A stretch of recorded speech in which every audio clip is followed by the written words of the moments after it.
From those around I hear a cry, a muffled sob, a hopeless sigh. I hear their footsteps leaving slow, and then I know my soul must fly. Bismillah ar-Rahman ar-Rahim. Nahmaduhu wa nusalli ala rasulihi al-Kareem. Amma ba'd. Honorable scholars, respected brothers, mothers, sisters, viewers, listeners, followers. Let me get straight into it. You know, they say in English that you have been born to die. You have been born to die. Everything in this world, any subject matter, any topic, any issue, there is difference of opinion. There is ikhtilaf. Not only within the Muslim community, but across religious divides, ideological divides, on almost everything. Social, political, economical, medical, there is difference of opinion. People can't agree. But there is one thing on which there is no difference of opinion, and that is death. Everyone has to acknowledge that death is a reality.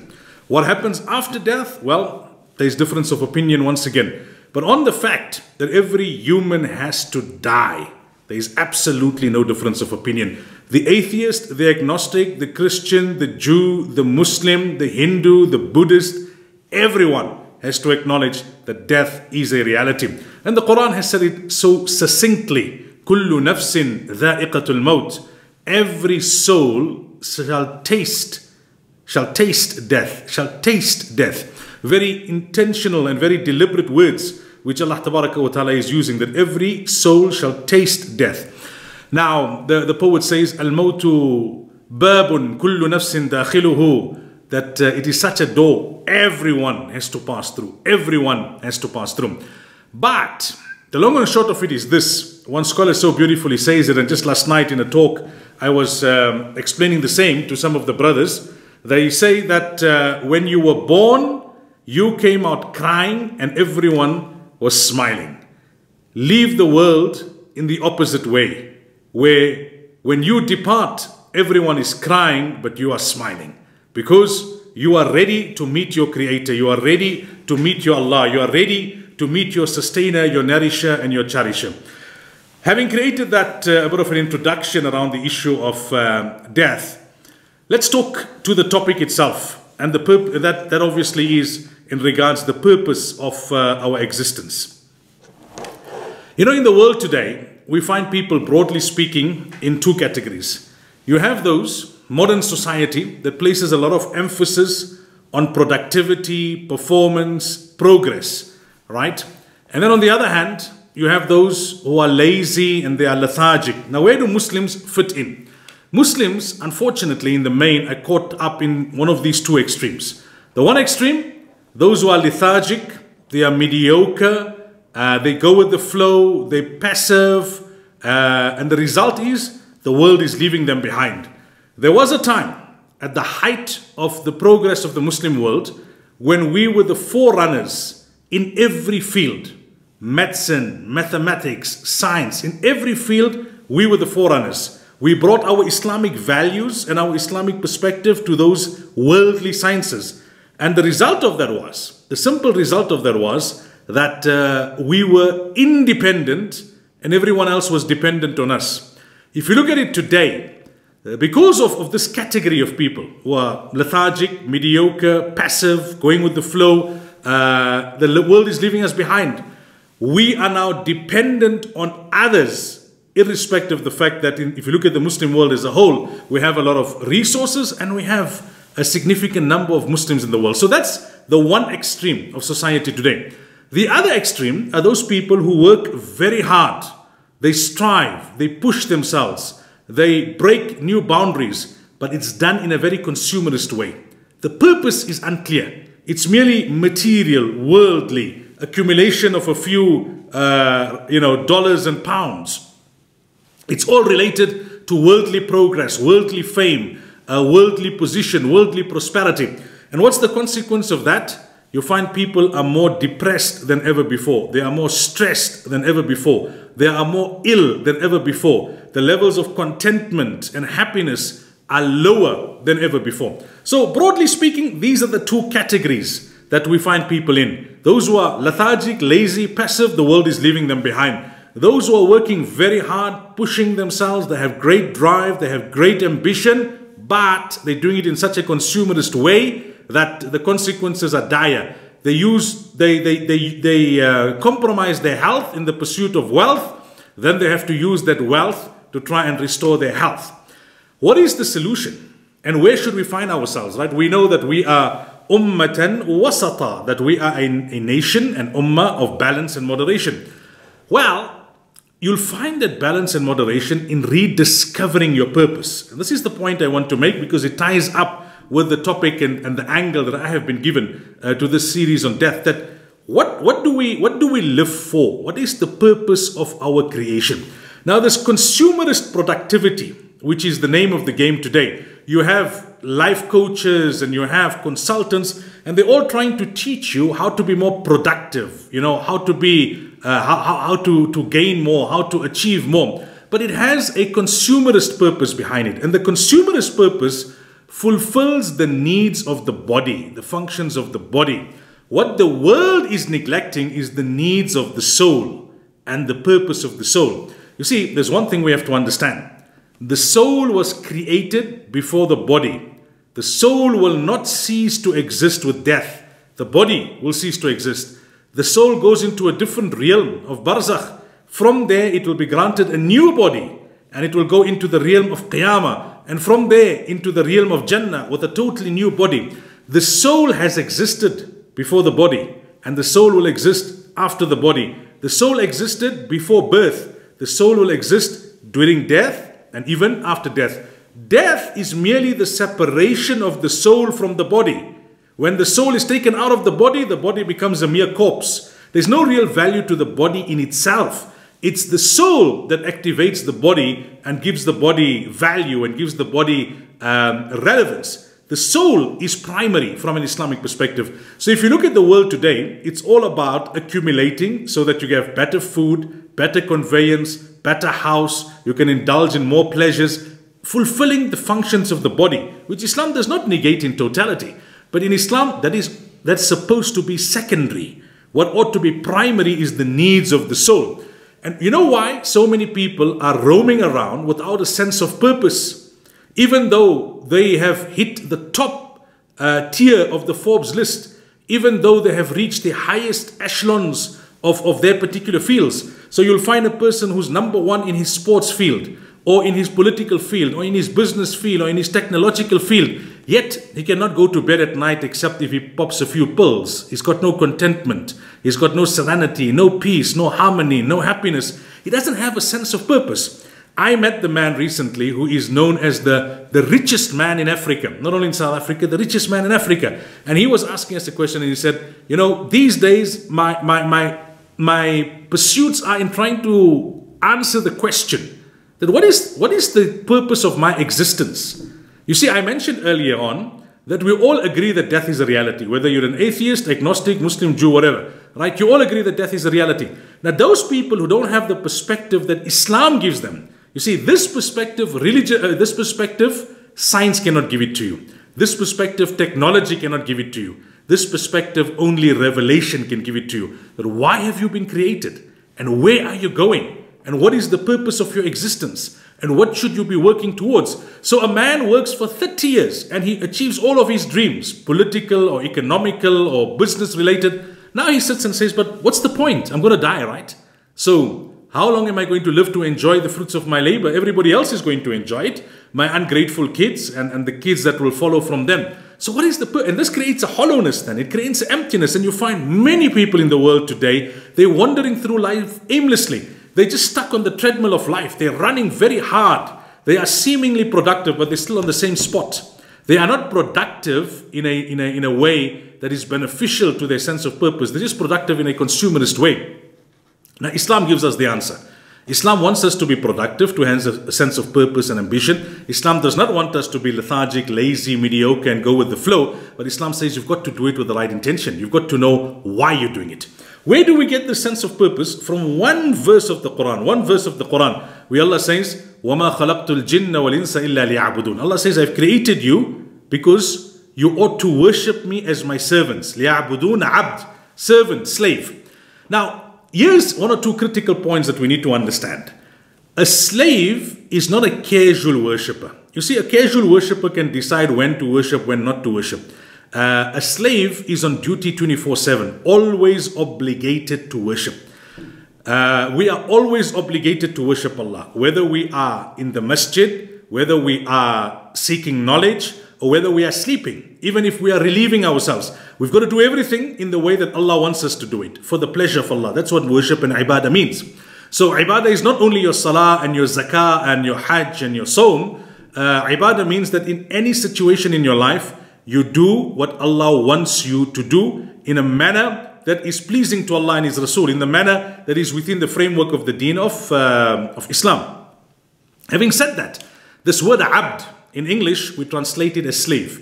And in English, the word slave has a bit of a negative connotation. You know, when you talk about the word slave, then you think of an African in chains on a ship being taken to the Americas. But the word abd in Arabic has a very beautiful meaning. And just bear with me now as I take you through this meaning, because this is at the crux of us understanding the purpose of our existence. Abd means that Allah bounds you, or Allah binds you to Him. Allah binds you to Him in such a way that you are free from the shackles of everything and everyone else. When you become a true abd, a true servant, a true slave of Allah, that is when you are truly liberated. If you do not become a slave of Allah, then you'll be a slave to something or someone else, or everything and everyone else. And that is exactly what we see happening in the world today. People are slaves to their careers, to their jobs, to the person that they are romantically interested in, to their hobbies, to their friends, to the trends, to the fashion, to the dominant ideologies. They are slaves to different things. But when you become a slave unto Allah, then you are truly liberated from everything and everyone else. Because then you live only, solely, wholly, totally and exclusively for Allah. Lillah, lillah. Whether you go to bed at night, lillah. You wake up in the morning, lillah. You're interacting with your spouse, lillah. You're playing with your children, lillah. You're consuming food, lillah. You are going to work, lillah. You're having a moment with your friends, lillah. You're interacting with somebody in the community, lillah. You're helping someone, lillah. You're advising someone, lillah. Every second, every facet of your existence is for Allah only, because you've made yourself a slave of Allah, and that has liberated you from everything and everyone else. So this is the crux of us understanding the purpose of our existence. You see, if you look at it on the apparent, there's very little different between us and other humans. If you take a Muslim and you take an atheist, the Muslim has to have supper, the atheist has to have supper. The Muslim has to sleep, the atheist has to sleep. The Muslim has kids, the atheist has kids. The Muslim goes to work, the atheist goes to work. The Muslim looks after his parents, the atheist looks after his parents. What's the difference? It's in the understanding of your purpose, that I'm not doing it because of some human inclination. I understand that my Creator has put that human inclination in me for my children. I'm looking after my children. I'm going to work every day to earn so that I can look after my children. Why? Because Allah has made it compulsory upon me. Because this is the dictate and this is the instruction of my Prophet ﷺ and my deen. So, whether your children then appreciate or not, you know that your reward is secure with Allah. That's the difference. Because on the outward, you're doing exactly what every other human is doing. But you're doing it with a sense of purpose. You're doing it with a sense of hope and in reward, that Allah will reward you for this. You're doing it because you know this is what Allah wants you to do. So in every facet of your life, it helps you to create balance. When the adhan goes, my Allah wants me now to go to the masjid, not to play with my kid. When it's a particular time, my Allah wants me to eat now because sehri is about to expire. When it's a particular time of year, my Allah wants me to go for hajj now. My Allah wants me to fast now. It creates a balance in your life between the different facets of your existence. You're constantly connected to your Master Allah. And that then creates a sense of self-accountability. Those who do not do things because they have understood that they are the servants of Allah Ta'ala, they're only trying to beat the system. And it's easy to beat the system because the law can only catch up with that many individuals. So I will continue to cheat people as long as I know I can get away with it. I will continue to do wrong to people as long as there's going to be no consequence for me. But a person who is a true servant of Allah, you have a different sense of purpose and understanding. You know that whatever I do on the day of Qiyamah, there's going to be a book that will reflect every minute detail of my life. I will have to account for it. So you got a sense of purpose, you see, and this is where death comes in. For the atheist, it's like, let me make the most in terms of indulging my pleasures before death comes. For a Muslim, let me live my life in such a way that the day my death comes, I am ready to meet Allah. That the day that my death comes, my affairs with everyone else is in order. That the day my death comes, I leave smiling and I leave behind everyone else crying. That's the difference. On the outward, we're doing the same thing. But we understand that I've been created for a purpose on this earth, and that is to worship Allah, to become the slave of Allah. Worship Allah means I'll do everything that a human needs to do. I'll sleep, I'll eat, I'll rest, I'll relieve myself, I'll be intimate with my spouse, I'll play with my kids, I'll be emotional, I'll be happy, I'll be everything. But whatever I do, it will be for the pleasure of Allah, in a manner that is pleasing to Allah Tabaraka wa Ta'ala. So that's the first part of that aspect of a sense of purpose. The other thing which I kind of referred to is the aspect of the soul. That Islam says you have to feed your soul. The big tragedy with many Muslims today is that physically we go to the gym, we have a six-pack, we are physically very fit, but spiritually our soul is so weak because we have not been nourishing it. The nourishment of the soul comes from salah, it comes from dhikr, it comes from Quran, it comes from dua, it comes from spending time in the masjid. Now the soul is malnourished. The soul is in the state of paralysis. The body is overnourished, well-nourished. There's a disconnect between the two. That is what creates that hollowness and that emptiness, and that is what results in depression. That is what results in a sense of hopelessness, no contentment, aimlessness. Most people are aimless in life. They don't really know why they exist. They don't really know what's wrong with them. Physically, there's nothing wrong, but there's something missing. What's missing is you have not nourished your soul. Stephen Covey says that in order to be truly productive, you have to begin with the end in mind. You have to begin with the end in mind. Now think of this in the context of death and akhirah. You begin your life with the end in mind. That listen, on average the ummati is only going to live for 65 years. But one day in the akhirah is like 500 years of this world. So I have to live in this temporary, transitory abode, preparing for the end. When is the end? The day I have to leave this world. إِنَّمَا الْأَعْمَالُ بِالْخَوَاطِيمِ. That in the end, it's all about how I leave this world. But how I leave this world will be determined by how I live. And how I leave this world will determine how I am resurrected. And how I am resurrected, that will determine what my condition will be in the akhirah and what will my condition be in front of Allah Tabaraka wa Ta'ala. So this is something that we really need to keep in mind. That we have to nourish our soul. Make it a true servant of Allah. Then you will understand the purpose of your existence. Then whatever you do in life, you know why you're doing it. You know for who you're doing it. You know why you're here. You're here because Allah has placed you here. Whatever capacity, whatever ability, whatever talent, whatever opportunity you have, it is because Allah has given it to you. And Allah wants you to use it in a particular way. You know, there was a time when the entire world was talking about IQ. It was about qualifications that people had. Then it became more about EQ, people's ability to interact with others, the emotional quotient. Today, it's more about SQ. In the Western world, they're saying it's about the spiritual energy that you have. Now, as a Muslim, if you want to live a truly productive life, a life with a sense of purpose, your spiritual energy will come from being obedient to Allah and being obedient to Rasulullah sallallahu alaihi wasallam. That spiritual energy will translate into barakah. When we discuss the lives of the great saints and sages, what they achieved in a lifespan of 30, 40, 50 years, people cannot achieve in 5 or 6 lifespans. Why? Because they had barakah. And barakah comes from obedience. The more you are obedient to Allah, Allah grants you the spiritual energy. And that spiritual energy can help to make up for physical deficits. Some people are paraplegic, they are bedridden, but they do so much of work because they have barakah. They have spiritual energy. And these are all modern day contemporary terminologies, but these concepts are rooted in our deen and enshrined in the teachings of Rasulullah sallallahu alaihi wasallam, the Sahaba, and our pious predecessors.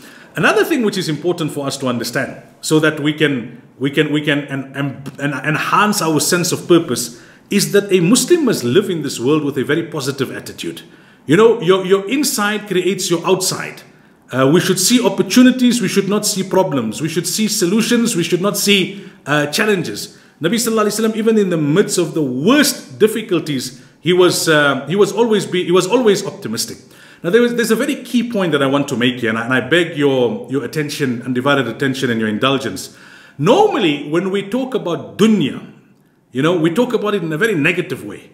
That this dunya is like this, it's like that. And it sometimes creates this erroneous perception in the minds of people that the dunya has no worth and that the dunya stands condemned. That's not right. It's not the dunya that stands condemned. It's not this worldly life that stands condemned. It's hayatud dunya. When you make this life the sole objective of your existence, that is what Allah condemns. Otherwise, this worldly life is very valuable. Ad-dunya mazra'atul akhirah. Nabi sallallahu alaihi wasallam has taught us that this is the opportunity which Allah has given you to invest in your everlasting life of the after. Every second that you live for is currency.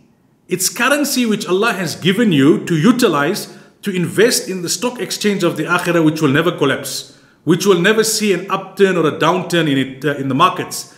So every second that you're breathing is actually an opportunity which Allah has given you to invest in the year after. No, Ibrahim alayhi salam told Nabi sallallahu alayhi wasallam that Jannah is empty. You need to plant it with the results of your good deeds. You need to irrigate it. You need to populate it with your good deeds. So this life is very valuable. On the day of Qiyamah, those who will want a second chance, Allah will say to them, أَوَلَمْ نُعَمِّرْكُمْ? Did I not give you a life? And with life, there's no second bite at the cherry. The Quran says very categorically, Kalla, you won't get another opportunity to have a second life. So life is valuable. This life is valuable. We need to make ourselves as productive as we can. We need to have noble goals and objectives. We need to work hard. We need to work smart. We need to have good plans. We need to have a structured life, but with a sense of purpose. We should not be productive in a consumerist way. We should have soul-guided productivity, S-O-U-L, where our soul is primary, where we connected with Allah. Even if you're doing business, you connected with Allah. Even if you're doing leisure, you connected with Allah. Even if you're sleeping, you connecting with Allah. You connected with Allah even if you're having a lighter moment. No matter what's happening in your life, your soul is driving your sense of purpose. Your soul is your motivation. You're not only fulfilling the needs and you're not only feeding the body, but you're feeding the soul. On the apparent, your life won't look very different from any other human, but on the internal, it will be a whole lot different. So that was the first part, about a sense of existence. This world is not here for us just to sit back and wait for akhirah. Anas radiallahu anh said that Nabi sallallahu alayhi wa sallam said, if you are busy planting a tree and the announcement is made that Qiyamah is about to take place, finish your work. Finish your work, because it's important work. Allah has created you to do work in this world. Inna Allah kataba al-ihsan ala kulli shay. Whatever you do, whether it is your business, whether it's your profession, whether it's your studies, do it to the best of your ability. The fact that the akhirah is the everlasting life, the fact that we believe in death and life after death doesn't mean that you have to be passive in this world, that you just wait for the inevitable. Umar radiallahu anh used to say that when it comes to your spiritual matters, do not take it for granted that you will see it tomorrow. But when it comes to your worldly matters, plan as if you're going to live for 1,000 years. You see, that's the beauty. Allah has not told us when we're going to die. Because if we knew that I'm going to have a long life, I'm only going to die at 99, like Prince Philip. Well, he hasn't died yet, but I mean, he's 99 years of age. Then for 98 years of your life, you'll take it easy. You won't be, an obedient servant of Allah, and you'll try and reform in the last year of your life. But if you knew, on the other hand, I'm going to die at 21, you'll become despondent. So on the one hand, you could become complacent. On the other hand, you could become despondent. Islam, it's a beautiful system. Allah has not told us when we're going to die. That's why sometimes Allah takes the healthy ones and leaves the sickly ones. Sometimes Allah takes the young ones and leaves the elder ones. There's no guarantee. But on average, Nabi Sallallahu Alaihi Wasallam told us 65 years. So the beauty of the system is that you don't become passive. You don't just sit back and relax. You know from a spiritual perspective that if I see morning, I can't take it for granted that I will see evening. And that death can come at any time. But I plan as if I'm going to live 1,000 years. I make effort as if I'm going to live 1,000 years, because even if I die tonight, the people after me will benefit from my efforts. And that was the spirit of our forebears, and that's why they left for us such a great legacy that we can tap into, and that all we need to do now is improve on and build. So we need to have that drive, we need to have enthusiasm, motivation, we need to be professional, we need to live our lives with a sense of purpose. Every second is valuable. I don't waste time. I try and do the best. I try and do it to the best of my ability. I have confidence. I know Allah is there for me. I plan well. I rely on Allah. I'm an active citizen of my country. I'm an active Muslim. I'm not passive. I have a sense of purpose. But I know what I'm doing. I'm not doing it for a consumerist purpose only. I am doing it because there's a greater purpose. Allah wants me to do it, and I'm doing it in a way that is pleasing to Allah. And I know that whatever I do in this average of 65 years, I'm going to see the fruits of it in the after. Now, coming to the second aspect, I've already mentioned a number of points in terms of what our attitude should be towards death. On the one hand, we believe in death, right? On the other hand, we believe in life after death. This is a very beautiful belief. People who don't believe in life after death, they don't have a mechanism internally that regulates them. They just do whatever they want. Life is hedonistic. It's just about fulfilling their pleasures. Why? Because they feel, hey, I don't know when I'm going to die, so let me fulfill every desire of mine. No matter what the consequences are for other people, I do whatever I want to do when I want to do it before I die. Life is short. So what they would say, just do it. Just do it. Life is short. In Islam, we say, no. Hey, I have to stand before Allah. I have to account for what I'm going to do. There's qiyamah, there's hisab, there's kitab. I'm going to get my book of deeds in my right hand or in my left hand. I have to face my Nabi. Will he be happy with me? Or Allah forbid, will he turn his head away from me? I have to cross the bridge of Sirat. It creates within you an inner system of accountability which becomes a self-regulatory mechanism. So even if the law does not catch you, even if people are not aware of what you're doing in privacy via your gadgets, whose reputation you're defaming and whose privacy you're invading, you know, hey, Allah is watching. وَهُوَ مَعَكُمْ أَيْنَمَا كُنْتُمْ. And I will have to stand before Allah on the day of Qiyamah, and everything will be recorded in those book of deeds. Those angels, kiraman katibin, are on my shoulders. They don't miss a beat, nothing. They don't sleep, they don't rest. So believing in life after death, it makes us regulate our own actions, the beautiful belief. But it also gives us a sense of greater purpose. I mean, imagine a person who's oppressed in this world and he doesn't believe in the after. For him, his entire existence is a misery because there's no justice. Now, a person who's oppressed in this world and knows there's an akhirah, he knows I'll get my justice there. And the oppressor knows, hey, I can get away with it in this world because I've got the context or because I'm the person in power. But in the day of Qiyamah, I will have to stand in front of that Allah. Limanil mulkul yawm. Allah will say, where are the kings of the world? Where are those who had kingdoms in the world? So it creates balance. This world is imperfect. Therefore, recompense and retribution does not take place in the true sense in this world. Sometimes a man commits the most vile of crimes and he gets off on a technicality. Because the police involved, they did not gather the evidence in the way which was the appropriate, according to the rules. So everyone knows he's guilty. Even the judge knows he's guilty. But on a technicality, he's got to get off. There's no complete retribution in this world. Therefore, Allah has said that this world is not the purpose of your existence. You have been created in Jannah. Adam alayhi salam is from Jannah. You will return back to Jannah if you live your temporary life in this world in a manner which is pleasing to Allah wa ta'ala. So as Muslims, from the time we are born, we ought to be preparing for death. They say that when you're born, they give the adhan and iqamah in your right and left ear. When they make salatul janazah, there's no adhan and iqamah. Why? Because the adhan and iqamah was already given the day you were born.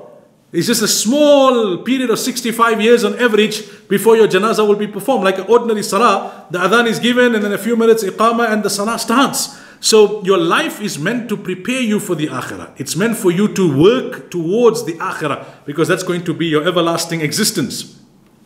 It's either everlasting bliss or everlasting damnation. May Allah wa ta'ala protect us.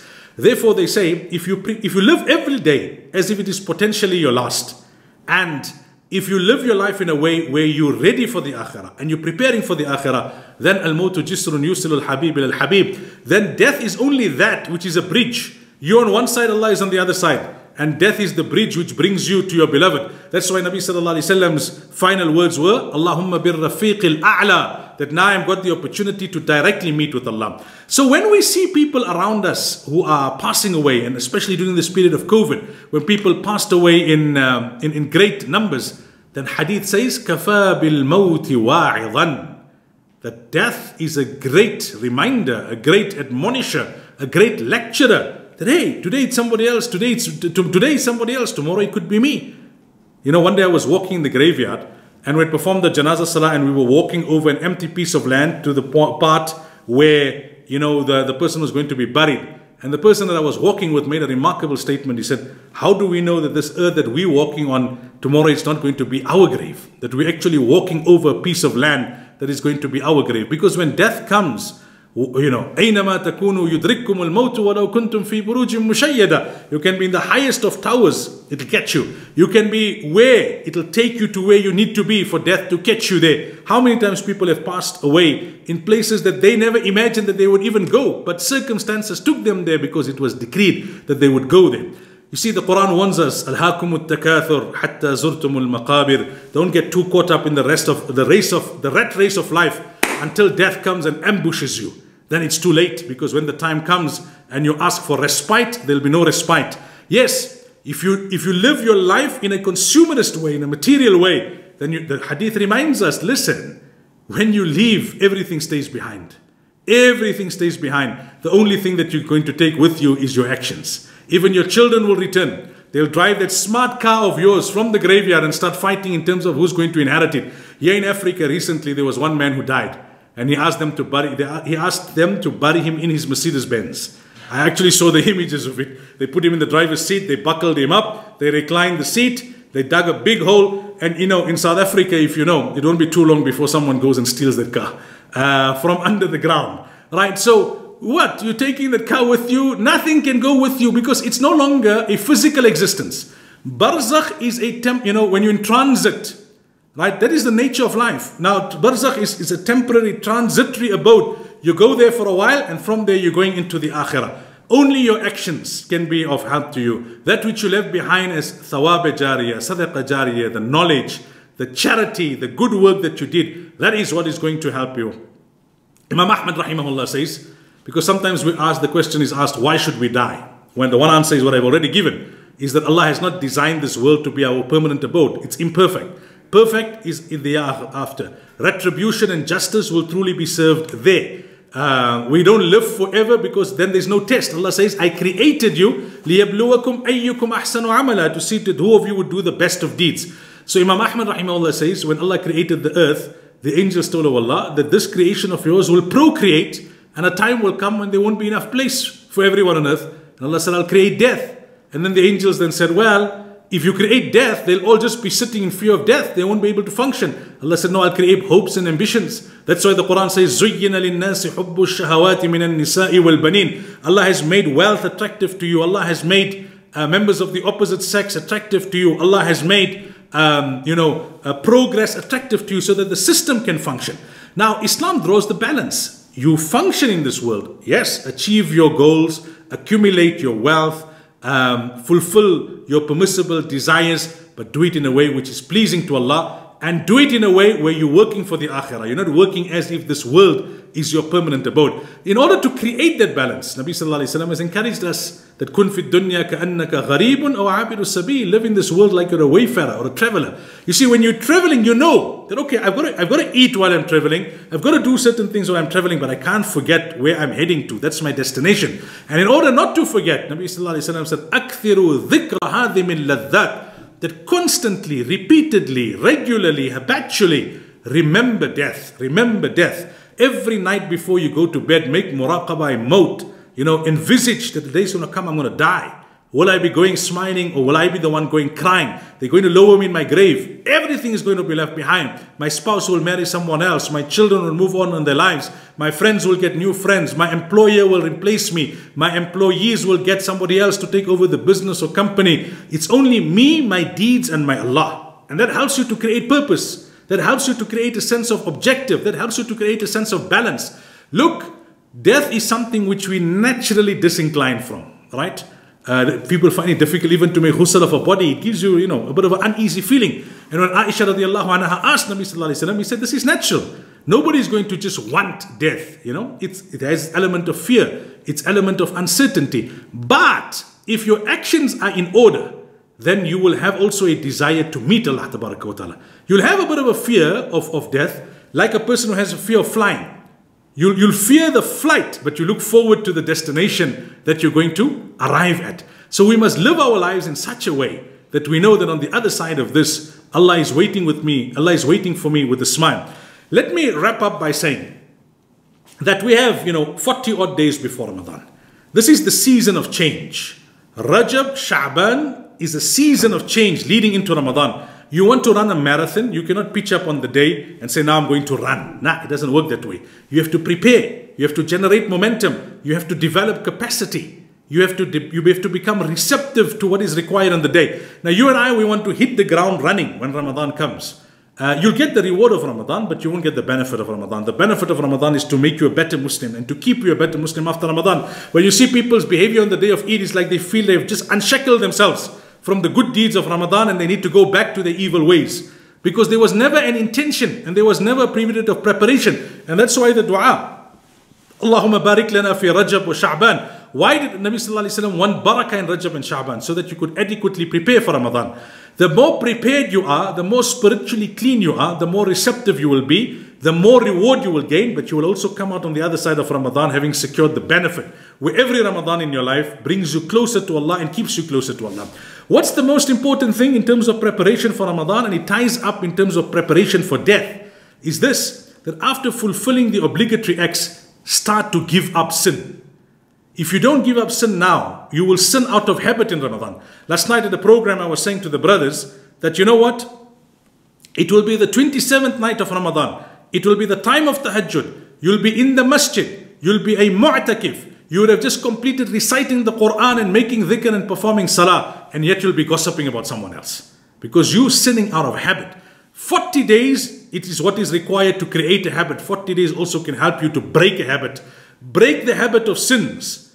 Go into Ramadan having made sincere tawbah for your sins. When Abdullah ibn Abbas radiallahu anhuma was asked that, there's a man who after fulfilling the obligatory acts does a lot of good, but he also does a lot of sin. And there's another man, after fulfilling the obligatory acts, he does little good, but he does little sin. Who's better? He said it's a no-brainer. Sin dilutes the good that you did. The man who does a little optional good but sins little is far better than the man who does many optional good deeds but sins more. To do optional deeds is easy. To give up sin is difficult but not impossible. If you just need to have a bit of courage, a bit of willpower, you need to turn to Allah. Look, this entire discussion ought to remind us. The Quran says in Surah Rahman, وَلِمَنْ خَافَ مَقَامَ رَبِّهِ جَنَّتًا. The one who fears the fact that he will have to stand before Allah on the day of Qiyamah, for him is double the reward. You see, sometimes shaitan will fool us into thinking, well, Allah will forgive you. There's no guarantee of that. But even if Allah forgives us, will we not feel embarrassed to stand before Allah knowing what Allah has done for us, and yet we have transgressed His limits and laws? Like the kid who knows that my father will forgive me for failing at school, but the kid is embarrassed to stand in front of his father knowing that the father paid the school fees and the father did everything to create that opportunity for him. So the Quran says that you must not, the Quran when it talks about fear for Allah, it uses the word khashya. When it talks about fear for dreadful things, it uses the word khawf. Khawf is just a fear for something bad, but khashya is fear for something or someone out of reverence, respect and love. We need to fear Allah because we love Allah and we respect Allah. And if you have khashya, khashya is taqwa. This is the season to build your taqwa, and you will build it leading into Ramadan. If you build your taqwa, then what will happen is you will be preparing for death. You will live every morning knowing that there's no guarantee of seeing the evening. You will live every evening knowing there's no guarantee of seeing the morning. You will understand the reality of life, that look, we're all catching the same flight.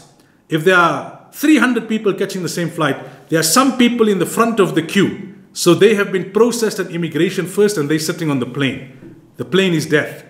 The rest of us, we are in the back end of the queue, but we're in the same queue and we're going to board the same flight. So our death is imminent. One scholar, when he went to make ta'ziyat, when he went to the house of a bereaved family to offer his condolences, he said to them, had it not been that this is a sunnah of Rasulullah sallallahu alaihi wasallam, that we must offer condolences to the bereaved, I would not have come. because there isn't much of a difference between me and the person who has passed on. He had a stipulated number of seconds which have expired and he has passed away.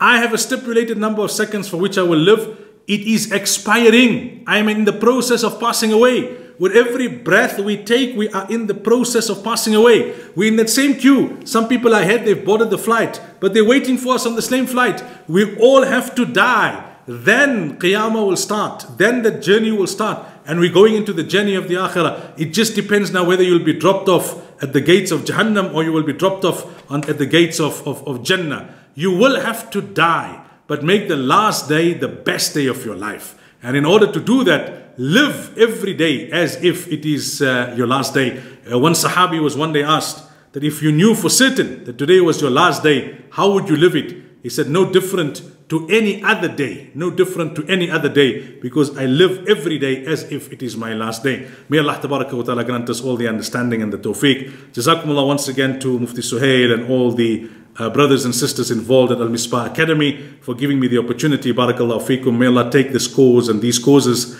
from strength to strength and crown it with acceptance. Wa akhiru da'wana alhamdulillahi rabbil alameen. So it is true, but it's too late. They said each soul has its given day, when it must leave its body's core and meet with its eternal fate.